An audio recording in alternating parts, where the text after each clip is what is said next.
Hello दोस्तों, नमस्कार। आप सभी का स्वागत है मेरे यूट्यूब चैनल पर। आज की इस 5 मिनट की क्लास में हम कवर करेंगे 50 वन लाइनर क्वेश्चन आंसर, जो कि सीडीपी के लिए हैं और यूपी टेट अगर आपका एग्ज़ाम कर रहे हैं तो ये आपके लिए इम्पोर्टेंट सेशन होने वाला है।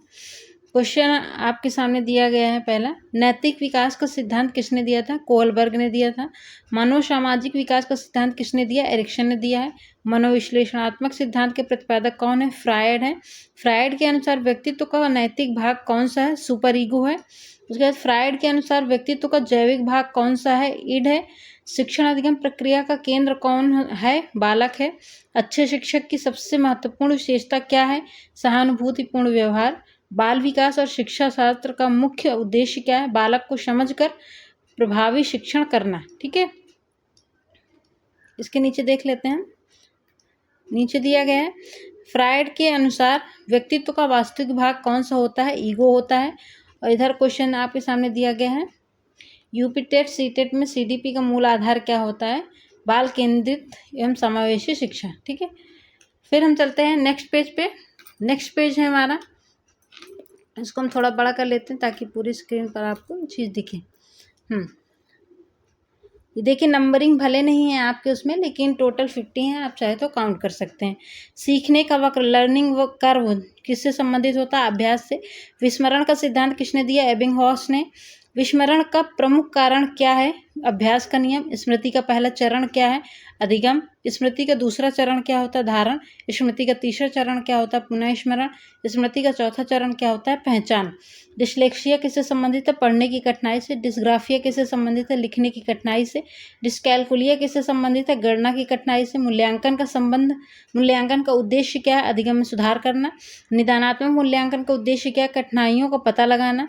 सतत एवं व्यापक मूल्यांकन सीसीई का उद्देश्य क्या है? समग्र विकास करना। रचनात्मक मूल्यांकन कब किया जाता है? शिक्षण प्रक्रिया के दौरान। नीचे करते हैं हम, थोड़ा छोटा कर लेते हैं, कुछ कट रहा है। हाँ, 1 सेकेंड और छोटा करना पड़ेगा ताकि कुछ कटे ना। हाँ, फिर इसके बाद दिया गया है, समावेशी शिक्षा का सिद्धांत किस पर आधारित है? समान अवसर पर। विशेष आवश्यकता वाले बच्चों के लिए शिक्षा का अधिकार किससे जुड़ा हुआ है? समावेशन से।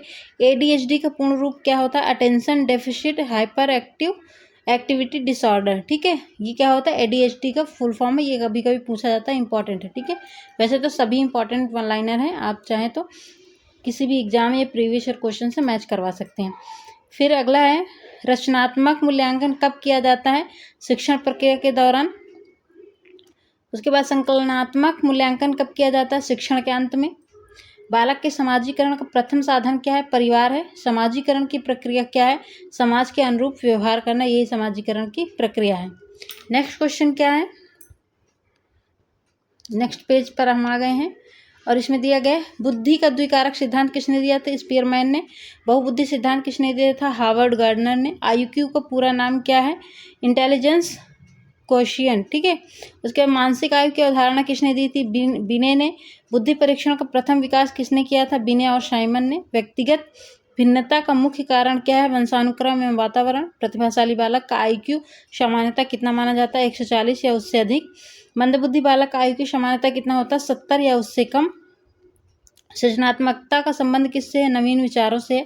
अपसारी चिंतन या जिसको बोलते हैं डाइवर्जेंट थिंकिंग का संबंध किससे है? सृजनात्मकता से है, क्रिएटिविटी से है।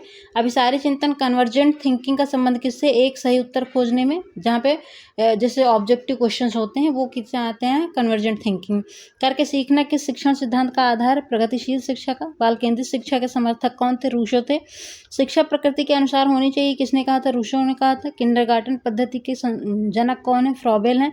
मॉन्टेसरी पद्धति के प्रवर्तक कौन है? मौर्य मॉन्टेसरी हैं।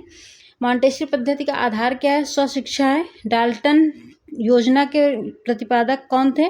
डाल्टन योजना के प्रतिपादक कौन थे? हेलन पार्खस्ट थे। प्रोजेक्ट पद्धति के प्रतिपादक कौन थे? किलपैट्रिक थे। प्रोजेक्ट पद्धति का आधार क्या है? क्रियात्मक अधिगम है। तो ये आपके 51 लाइनर क्वेश्चन आंसर कंप्लीट हो गए हैं और हमने देखिए यहाँ पे लगभग 4.5 मिनट में कंप्लीट कर लिया। ठीक है, तो चलिए फिर मिलते हैं नेक्स्ट वीडियो में। अगर आपको ये वीडियो हेल्पफुल लग रही है तो आप प्लीज़ चैनल को सब्सक्राइब कर लीजिए, लाइक कर दीजिए और ज़्यादा से ज़्यादा शेयर कीजिए।